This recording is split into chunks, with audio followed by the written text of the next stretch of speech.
வணக்கம் உறவுகளே, இன்றைக்கி கிராமத்து சீரீஸில் சூப்பரான ரெசிபி உங்கள் கூட ஷேர் பண்ண போகிறேன். இது வந்து பார்த்திங்கன்னா நம்ம சக்கரை பூசணிக்காய் நம்ம வீட்டிலே காய்ச்சிருந்துச்சு.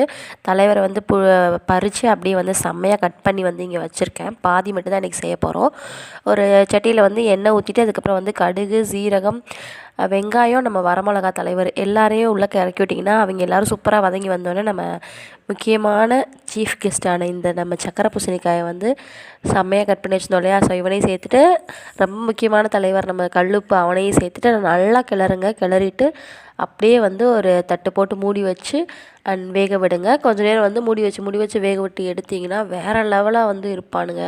அவனுங்களை பார்க்குறதுக்கே வந்து அப்படியே நாக்கில் எச்சி ஊறும், அந்தளவுக்கு டேஸ்டியாக வந்து இருப்பானுங்க. சொல்லும் போதே எனக்கே ஊறுது. உங்கள் வீட்டில் ட்ரை பண்ணி பார்த்துட்டு எப்படி இருக்குன்னு மறக்காமல் கமெண்ட்டில் சொல்லுங்கள். வேறு லெவலாக டேஸ்ட்டாக இருக்கும். நல்லா பார்க்குறதுக்கு அழகாக வந்து ஜிலேபி மாதிரி சூப்பராக இருக்குது பாருங்கள். அப்படியே சூப்பராக டேஸ்ட்டாக ட்ரை பண்ணி பாருங்கள். பாய்.